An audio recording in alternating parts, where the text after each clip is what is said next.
Hello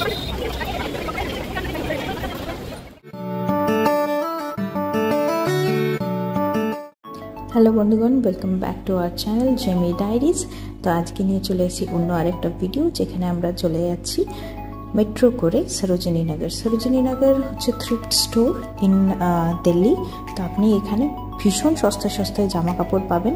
তো আমরা যখন দিল্লি মেট্রো থেকে যাচ্ছি, তো প্রথমে আমরা ইয়েলো লাইন ধরেছিলাম ফ্রম মিলেনিয়াল সিটি, অ্যান্ড ওখান থেকে দিল্লি আইএনএতে গিয়ে আমরা নেক্সট পিঙ্ক মেট্রোর জন্য চেঞ্জ করি। আর যখনই আপনারা মেট্রোতে যাবেন, যে কোনো জাংশনস, মেট্রো জাংশনস মোটামুটি আপনারা যদি দেখতে পারেন যে দিল্লির যে মেট্রো রুটটা আছে, যে ম্যাপটা আছে, সেটা অনেকটা জায়গা ধরে ছড়িয়ে আছে।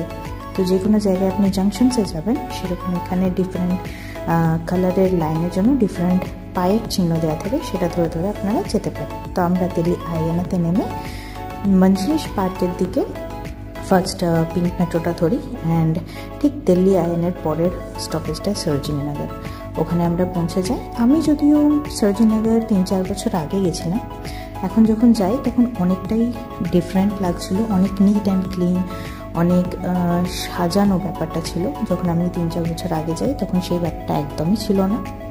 আমরা সরোজিনী মার্কেটে ঢুকেছিলাম গেট নাম্বার 3 থেকে। সেটা নিয়ারেস্ট মেট্রো গেট হচ্ছে, নিয়ারেস্ট গেট হচ্ছে মেট্রো থেকে। তো আপনারা গেট নাম্বার 2 বা গেট নাম্বার 1 থেকে বেরিয়ে ডিরেক্টলি সরোজিনী গেট নাম্বার 3-তে আসতে পারেন, অ্যান্ড সেখান থেকে আপনারা মার্কেটে ঢুকতে পারেন।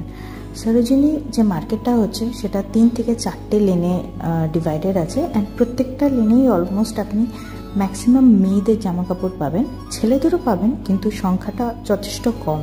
মানে আমি যদি বলি পুরো মার্কেটটা 10, তাহলে আপনি 7টা থেকে 8টা দোকান মেয়েদের পাবেন, আর বাকি আপনি 3টে থেকে 2টো দোকান ছেলেদের পাবেন।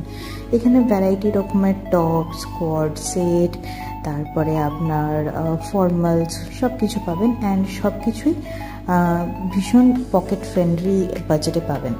আর তাছাড়া এখানে সবসময় সেল লাগতেই থাকে। আপনাকে কিন্তু মনে করে নেগোশিয়েটটা ঠিকঠাক করতে হবে, নয়তো ওখানে আপনাকে যেমন তেমন দাম বলবে, আর সেখানে আপনি যদি নেগোশিয়েট না করতে পারেন তাহলে কিন্তু সেটা আপনার লস হবে। তো আমরা সারাদিন ঘুরেছিলাম সেদিনকে। ঘুরে টুরে সব শপিং করার পরে লাস্টে আমরা পেয়ারা খেলাম।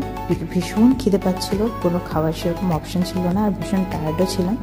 পেয়ারাটা খেয়ে দেন আগেন ব্যাক টু হোম, মানে যেখানে আমি থাকি গুরগাঁও, সেখানে এলাম। যদি আপনাদের ভিডিওটা ভালো লেগে থাকে প্লিজ সাবস্ক্রাইব।